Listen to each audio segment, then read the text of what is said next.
چھوئے گی، وہ بہت بڑے دھوکے میں پڑے ہوئے ہیں۔ قیامت کے دن انہیں ان کے ظلم کا پورا پورا بدلہ دیا جائے گا۔ یہ دراصل یہود کی سرکشی کی طرف اشارہ کیا گیا ہے۔ پھر یہود کے اس زوم کو توڑا گیا کہ نبوت اور رسالت صرف ہمارا ہی حق ہے، تو فرمایا کہ اللہ تعالیٰ ہی ہر چیز کا مالک ہے، وہ جسے چاہتا ہے بادشاہی دیتا ہے اور جس سے چاہتا ہے چھین لیتا ہے، اور عزت و دولت اسی کے دست قدرت میں ہے۔ تو انسان پر لازم ہے کہ وہ ہر خیر پانے کے لیے اللہ تعالیٰ کی طرف ہی رجوع کرے اور دنیاوی مفادات کے حصول کے لیے اللہ تعالیٰ سے بغاوت نہ کرے، ورنہ اللہ تعالیٰ اسے رسوا کر دے گا۔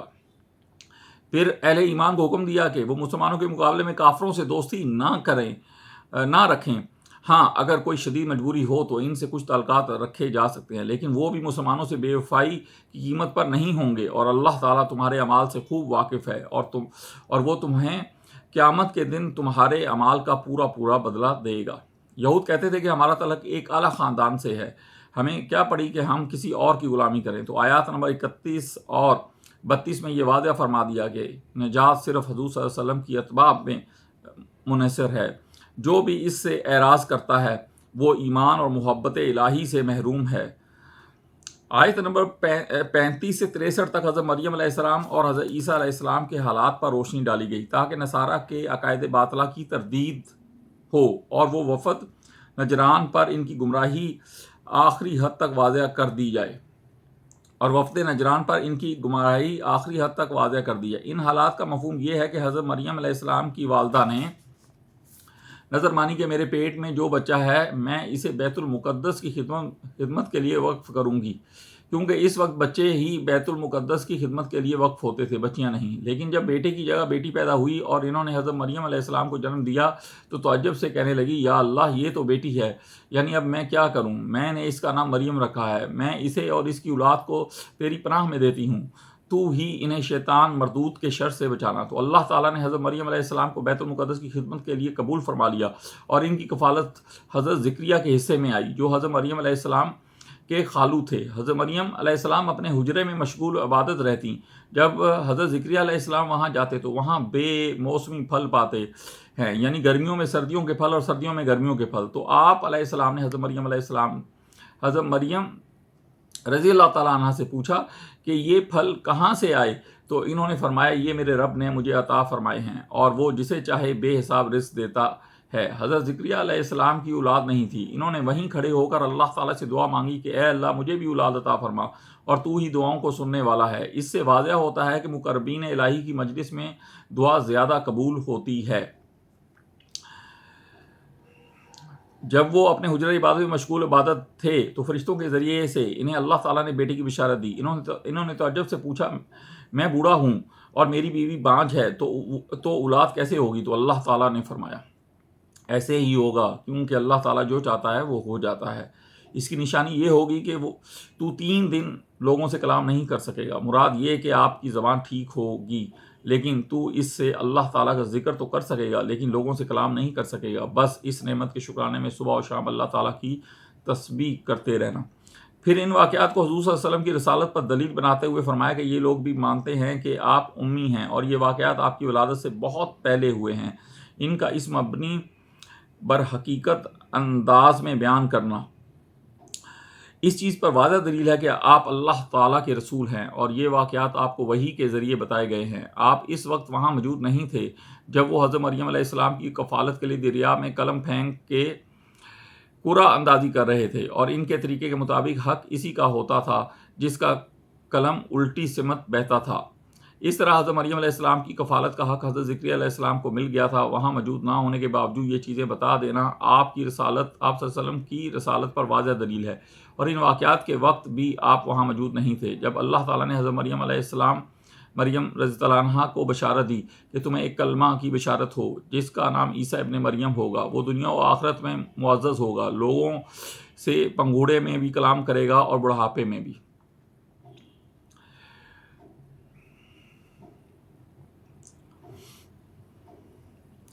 بڑھاپے کا ذکر اس لیے کیا کہ انہیں جوانی میں آسمانوں پر اٹھا لیا گیا تھا، مراد یہ کہ وہ واپس آئیں گے اور بڑھاپے کی عمر کو بھی پہنچیں گے، اور بنی اسرائیل کی طرف اللہ تعالیٰ کا رسول ہوگا، اور ان کی شان یہ ہوگی کہ وہ مٹی سے پرندہ بنا کر اس میں پھونک ماریں گے تو وہ اڑ جائے گا، اور حکم الہی سے مادرس مادرزاد اندھے اور کوڑ کے مریضوں کو شفا دیں گے، اور لوگوں کو یہ بھی بتائیں گے کہ وہ کیا کھا کے آئے ہیں اور اپنے گھروں میں کیا چیز چھوڑ کر آئے ہیں۔ جب حضرت عیسیٰ علیہ السلام نے یہود کی طرف سے خطرہ محسوس کیا تو انہوں نے کہا کہ راہ خدا میں کون میرا مددگار ہے؟ تو حواریوں نے کہا ہم ہیں۔ پھر یہود نے حضرت عیسیٰ علیہ السلام کو سولی چڑھانے کی سازش کی تو اللہ تعالیٰ نے انہیں آسمانوں پر اٹھا کر ان کی سازش کو ناکام بنا دیا۔ اللہ تعالیٰ نے حضرت عیسیٰ علیہ السلام کو پہلے ہی بشارت دی تھی کہ تم اپنی طبی موت سے انتقال کرو گے۔ اب میں تمہیں آسمانوں پر اٹھا لوں گا اور ان کے شر سے محفوظ رکھوں گا۔ قیامت کے دن انہیں اپنے جرائم کی سزا بھگتنی پڑے گی۔ آیت نمبر 59 میں نصارہ کا رد کرتے ہوئے فرمایا کہ حضرت عیسیٰ علیہ السلام کا بغیر باپ کے پیدا ہونا ان کے ابن اللہ ہونے کی دلیل نہیں، بلکہ ان کی مثال حضرت آدم علیہ السلام جیسی ہے جو محض قدرت الہی سے بغیر ماں باپ کے پیدا ہوئے تھے۔ پھر انہیں مباہلہ کی دعوت دی گئی کہ اگر اب بھی یہ لوگ نہیں مانتے تو انہیں فرماؤ کہ آؤ اپنے اہل خانہ کے ساتھ نکلو، ہم بھی نکلتے ہیں اور جھوٹے پر اللہ تعالیٰ کی لعنت اس کی تباہی کے لیے دعا کرتے ہیں۔ جب حضور صلی اللہ علیہ وسلم حضرت حسین اور حسن، سیدہ فاطمہ اور حضرت علی کے ساتھ نکلے تو ان کا بڑا سردار ان نورانی ہستیوں کو دیکھ کر کہنے لگا میں ایسی نورانی صورتیں دیکھ رہا ہوں کہ اگر وہ پہاڑ کو اپنی جگہ سے ٹل جانے کا حکم دیں تو پہاڑ اپنی جگہ سے ٹل جائے گا، اس لیے اے نصارہ تم ان سے مباہلہ نہ کرو ورنہ تباہ ہو جاؤ گے۔ انہوں نے مباہلہ نہیں کیا اور جزیہ دینا قبول کر لیا۔ پھر اہل کتاب کو دعوت دی گئی کہ آؤ عقیدہ توحید پر اتفاق کر لیں، اور حضرت ابراہیم علیہ السلام یہودی یا عیسائی نہیں تھے بلکہ مسلم تھے، یعنی اللہ تعالیٰ کے حضور سر تسلیم خم کرنے والے تھے۔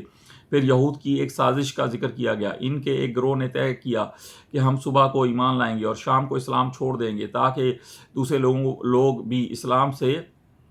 متنفر ہو جائیں، تو اللہ تعالیٰ نے ان کی سازش کو پہلے ہی بے نقاب کر دیا تاکہ یہ حضور صلی اللہ علیہ وسلم کی رسالت پر دلیل بھی بن جائے اور مسلمان ان کے شر سے محفوظ بھی ہو جائیں۔ پھر ان کی گمراہی کا سبب واضح کرتے ہوئے فرمایا کہ ان کا عقیدہ ہی یہ ہے کہ مسلمانوں کا مال ہڑپ کرنا جائز ہے، اس بات سے وہ اللہ تعالیٰ پر جھوٹ باندھ رہے ہیں۔ آیات نمبر 79 اور 80 میں ان کی تردید کرتے ہوئے فرمایا کہ تم نے انبیاء کو مقام الوحید پر فائز کر کے ان کے مشن سے غداری کی ہے۔ انبیاء اپنی عبادت کروانے کے لیے نہیں آئے تھے بلکہ لوگوں کا ان کے رب سے ٹوٹا ہوا رشتہ جوڑنے کے لیے آتے ہیں، اور یہی تمام انبیاء کرام کا طریقہ ہے۔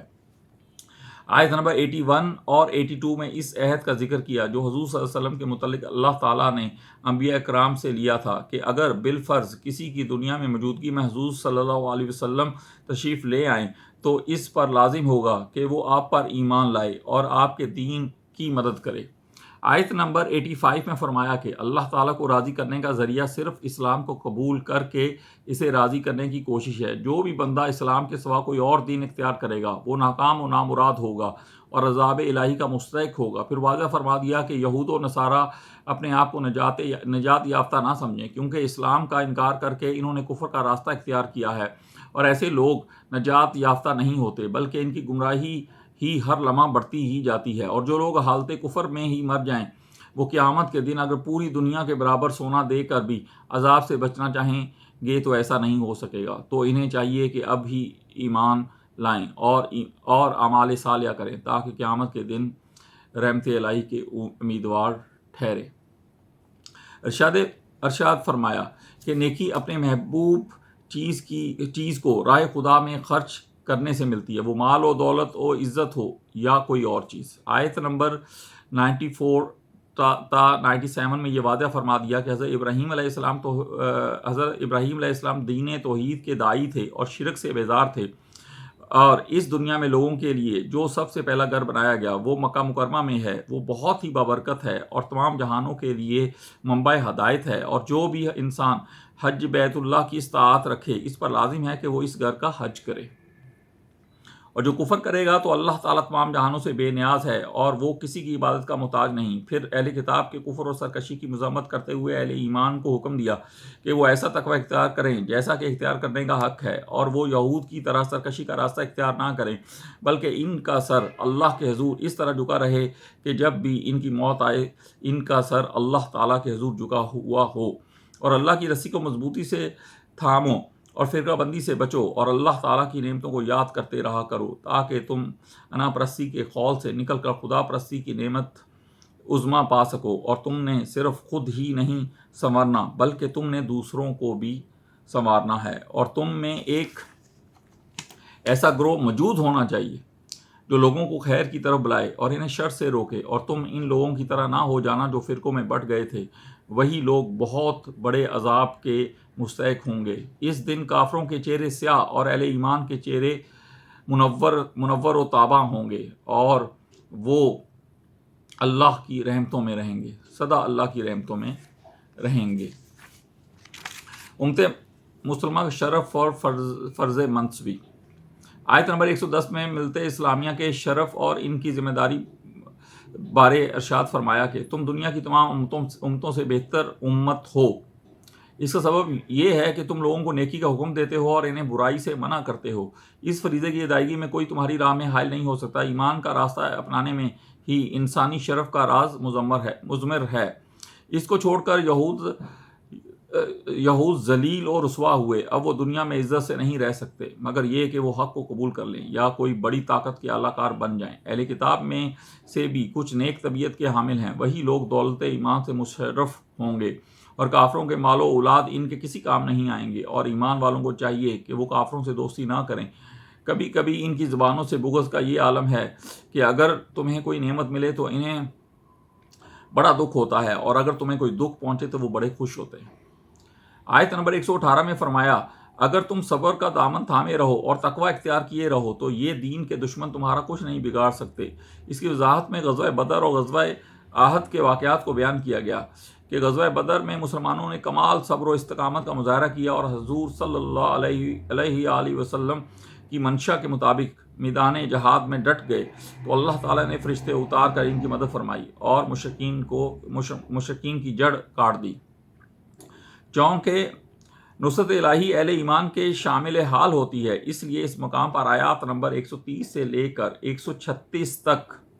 اہل ایمان کو اخلاق عالیہ اپنانے کی تلقین فرمائی کہ وہ سود نہ کھائیں، اچھے اور برے حالات میں راہ خدا میں خرچ کرتے رہا کریں، غصے کو پی جایا کریں اور لوگوں کو معاف کر دیا کریں۔ ایسے ہی لوگوں سے اللہ تعالیٰ محبت فرماتا ہے، اور اہل ایمان کی خوبی یہ ہے کہ اگر کبھی ان سے کوئی غلطی ہو جائے تو وہ اس پر ڈٹ نہیں جاتے بلکہ اللہ تعالیٰ سے معافی مانگتے ہیں اور ہر ممکن اس غلطی کے ازالے کی کوشش کرتے ہیں۔ یہی وہ لوگ ہیں کہ اللہ تعالیٰ جن کی مغفرت فرمائے گا اور انہیں ایسی جنتوں میں داخل کرے گا جن کے نیچے نہریں رواں دواں ہوں گی۔ پھر یہ واضح فرمایا کہ غزوہ احد کی وقتی ہزیمت اس لیے نہیں تھی کہ کافر اللہ تعالیٰ کو محبوب ہو گئے تھے بلکہ یہ اہل ایمان کی آزمائش تھی اور کفر کو ملیا میٹ کرنے کا راستہ تھا۔ پھر تفصیل سے غزوہ احد کے حالات پر روشنی ڈالی اور یہ بھی واضح فرمایا کہ اس غزوہ میں اہل ایمان کو جو نقصان اٹھانا پڑا اس کا سبب درے پر متعین لوگوں کا جگہ سے ہٹ جانا ہے جہاں انہیں رسول کریم صلی اللہ علیہ وآلہ وسلم نے متعین فرمایا تھا، اگرچہ ان کا وہاں سے ہٹنا ایک اجتہادی غلطی کی بنیاد پر تھا کہ اب تو جنگ ختم ہو گئی ہے، اب ہم بھی دشمنوں کا تعاقب کیوں نہ کریں، لیکن اس اجتہادی غلطی کی بنیاد پر بھی انہیں شدید نقصان اٹھانا پڑا۔ تو اس سے سمجھا جا سکتا ہے کہ دانستہ اللہ تعالیٰ اور رسول کریم صلی اللہ علیہ وسلم کے احکام کی نافرمانی کس طرح اہل ایمان کے لیے ایک سم قاتل ثابت ہوگی، لیکن چونکہ ان صحابہ کرام کا یہ عمل ایک اجتہادی خطا پر مبنی تھا اس لیے آیت نمبر 155 میں اعلان فرمایا گیا اور یقیناً انہیں اللہ تعالیٰ نے معاف کر دیا، چونکہ اس غزوہ میں بہت سے مسلمان شہید بھی ہو گئے تھے۔ اس لیے آیات 169 تا 171 میں فرمایا کہ جو راہ خدا میں شہید ہو جائیں انہیں مردہ گمان بھی نہ کرو بلکہ وہ زندہ ہیں، انہیں اللہ کے حضور رزق دیا جاتا ہے اور وہ اللہ تعالیٰ کا فضل اور نعمتیں پا کر خوشیاں منا رہے ہیں۔ اسی مقام پر منافقین کی سازشوں کو بے نقاب کیا گیا اور ارشاد فرمایا کہ اللہ تعالیٰ مومنوں اور کافروں کو اسی طرح اکٹھا نہیں رہنے دے گا بلکہ منافقین کو بے نقاب کر کے انہیں ذلیل و رسوا کر دیا جائے گا۔ یہود کی سازشوں کا ذکر۔ چونکہ یہود مفادات کے اصول کے لیے حق کا انکار کر رہے تھے، اس پر عظمت باری تعالیٰ کو بیان فرمایا کہ تمام خزانے اللہ تعالیٰ کے دست قدرت میں ہیں، اس لیے اس کی طرف رجوع کرو اور اپنے مفادات کے لیے اس سے بغاوت نہ کرو، ورنہ تباہ و برباد ہو جاؤ گے۔ اور زمین و آسمان کی تخلیق عظمت الہی کے گن گا رہی ہے۔ جو بندے کائنات میں تفکر کر کے معرفت الہی حاصل کر لیتے ہیں، وہ کھڑے بیٹھے اور لیٹے ہر حال میں اللہ تعالیٰ کو یاد کرتے ہیں اور اپنے دامن مراد اللہ تعالیٰ کے حضور پھیلا دیتے ہیں۔ وجدانی کیفیات میں اپنے ایمان کا اقرار کرتے ہیں، اللہ تعالیٰ سے مغفرت مانگتے ہیں اور قیامت کی ذلتوں سے پناہ مانگتے ہیں، تو اللہ تعالیٰ ان کی دعاؤں کو قبول فرماتا ہے۔ وہ کسی مرد اور عورت کے اجر کو ضائع نہیں کرتا۔ تو جن لوگوں نے اس کی رضا کے لیے اپنا گھر بار چھوڑا اور راہ خدا میں جہاد کیا، ان کا اجر اللہ تعالیٰ کے پاس محفوظ ہے۔ اور اہل کتاب میں سے بھی جو لوگ ایمان لے آئیں، اللہ کے حضور عاجزی کی راہ اختیار کریں اور آیت الہیہ کو بیچتے نہ رہیں، یہی وہ لوگ ہیں جن کا اجر ان کے رب کے پاس محفوظ ہے، اور اللہ تعالیٰ بہت جلد حساب کرنے والا ہے۔ پھر اہل ایمان کو حکم دیا کہ وہ صبر و استقامت کا راستہ اختیار کریں اور دشمن کے مقابلے میں بھی ڈٹ جائیں اور حق کے دفاع کے لیے پہرا دیتے رہیں اور ہر حال میں اللہ تعالیٰ کی ناراضی سے بچتے رہیں۔ یہی وہ چیزیں ہیں جو انہیں فلاح و کامرانی سے ہمکنار کریں گی۔ صدق اللہ العظیم۔